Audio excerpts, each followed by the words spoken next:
လူတချို့အနိုင်ရရှင်ကြတယ်ဒါပေမဲ့လူအများစုကတော့အကောင်းဆုံးအရှုံးသမားဖြစ်ဖို့ပဲလေ့ကျင့်နေကြတယ်သူတို့ကရှုံးနေတာတော့ဂုဏ်ယူနေကြတယ်ငါကြိုးစားခဲ့တယ်နော်ကံမကောင်းလို့အချိန်မရှိလို့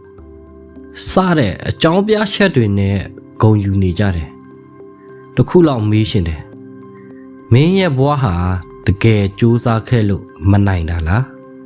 ဒါမှမဟုတ်မကြိုးစားပဲအကြောင်းပြချက်ကောင်းတွေကိုရှာနေတာလားဒီဗီဒီယိုကိုအဆုံးထိကြည့်ပြီးတော့ရင်မင်းဟာအရှုံးသမားဘဝကနေထွက်လာနိုင်မယ်အရှုံးသမားဆိုတာပတ်စံမရှိတဲ့သူကိုပြောတာမဟုတ်ပါဘူးအရှုံးသမားဆိုတာကိုယ့်အိမ်မက်ကိုကိုယ်တိုင်ဖျက်ဆီးနေတဲ့သူကိုဆိုလိုတာပါအရှုံးသမား၅မျိုးဘယ်လိုလူတွေကအရှုံးသမားလို့ခေါ်လဲနံပါတ်1အကြောင်းပြချက်သမားနံပါတ်2အချိန်ဖြုံးသမားနံပါတ်3ကြောက်ရွံ့တဲ့သူနံပါတ်4စတင်ပြီးအပီးထိမလှုပ်ဆောင်တဲ့သူနံပါတ်5တခြားသူကိုအပြစ်တင်တဲ့သူတင်းကိုတင်စိတ်ထဲကနေမေးကြည့်လိုက်ပါဒီ5ချက်ထဲကဘယ်အချက်တွေတစ်မှရှိနေလဲ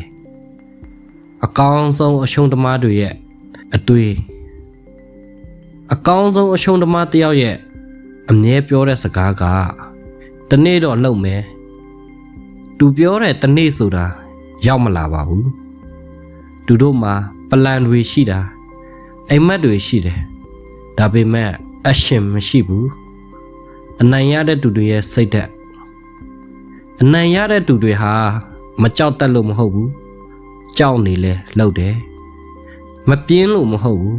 ပြင်းနေလဲလှုပ်တယ်တေချာလို့လှုပ်တာမဟုတ်ဘူးမတေချာရင်တောင်စတင်တယ်ဒါကအနိုင်ရရှိတဲ့သူတွေရဲ့လိုအပ်ချက်ပဲအရှုံးသမားမဖြစ်ရှင်ရင်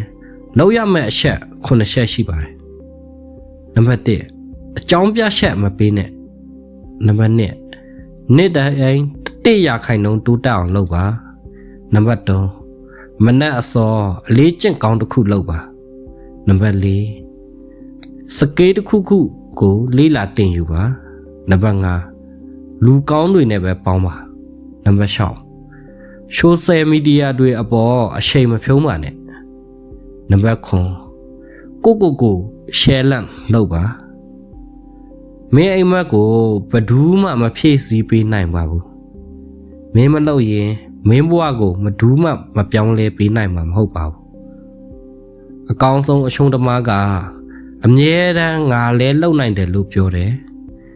ဒါပေမဲ့မလုပ်ဘူး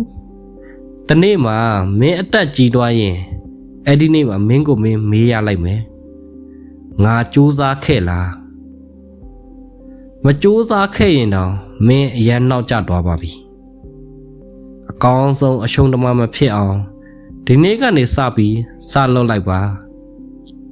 ပါဖက်ဖြစ်မှလုပ်မယ်ဆိုရင်မင်းဘဝတစ်လျှောက်လုံးစဖြစ်မှာမဟုတ်ပါဘူးဟုတ်ကဲ့ဒီနေ့ဗီဒီယိုလေးကတော့ဒီလောက်ပါပဲလူကြီးမင်းတို့ရဲ့အတွေးကိုလည်း comment မှာရေးတော့ဖို့မျှော်လင့်ပါတယ်ကျွန်တော်ရဲ့ YouTube channel ကိုလည်း subscribe လုပ်သွားပေးပါဦးနော်အားလုံးကိုကျေးဇူးတင်ပါတယ်